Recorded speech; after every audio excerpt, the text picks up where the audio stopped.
Well, in the meantime, we are learning more today about a stunning human trafficking investigation that landed nearly 160 people behind bars, including a Disney employee. It was dubbed Operation Autumn Sweep, where officers in Florida arrested suspects ranging in age from 61 years old down to as young as 15.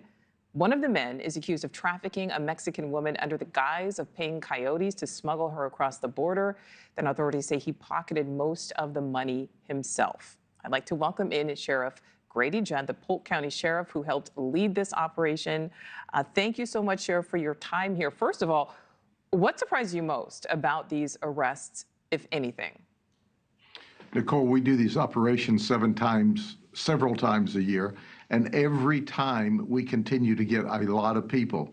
This time we got 25 people that were illegally in this country.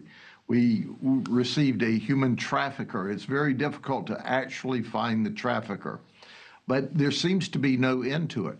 16% of the arrests we made were people that were illegally in this country. And what we found is, and this is what was the most unbelievable to me, the coyote or the smuggler finds these ladies that want to come over, they want to come over, and he says, okay, it's $6,000. He drives them to the border, tells them, just walk across and into that receiving facility. So there's none of this hiding them away in order to get them across the border. They walk across the border, they go in. We interviewed this one lady. She said, well, they did a DNA test to make sure my one-year-old child was my child.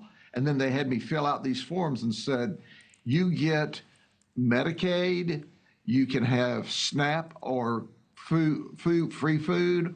We're going to house you, and then we're going to give you this certificate so you can fly any place in the United States. And then they put her in this room. And once again, she said, along with the others, they went over all of the benefits for them illegally coming into this country. And then they told them, welcome to the United States of America. Did you hear what I said? They welcomed them into the United States with all of these benefits. And I sat back and I think, we have all these victims from the hurricanes that still don't have federal services. We have the mentally ill all across this nation that need mental health help. And now we're spending all this money and, quote, welcoming them to the United States, end quote, with all of these benefits when they come across the border illegally. It just makes your blood boil. Well, Sheriff, you bring up a good point there, and that is just a fraction of those who arrested him. If we could take a look at some of the arrests here, because many of these people are not illegal immigrants. These are actual Americans, many of them who were seeking a prostitute, as we can see that the largest group there seeking a prostitute. So what happens next? Because you say that this is an operation that happens multiple times a year. It seems to never really stop. So what happens next, Sheriff?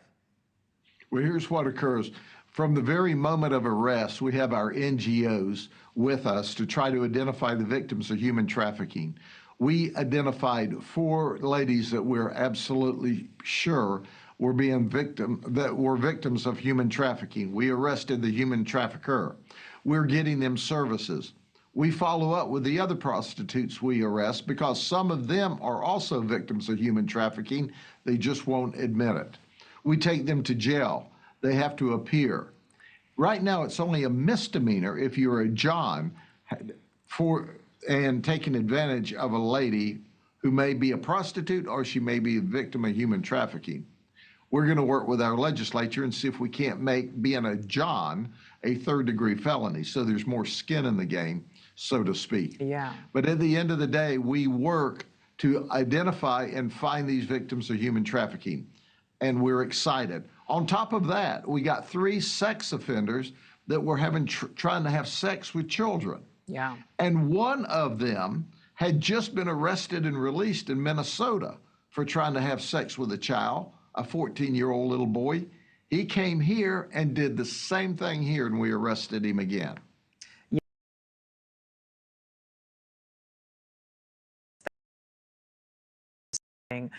Sheriff Grady Judd in Polk County, Florida there. Thank you so much for your time. Thanks for watching. Go to joinnn.com to find News Nation on your screen. And don't forget to click the red subscribe button below to get more of News Nation's fact-driven, unbiased coverage.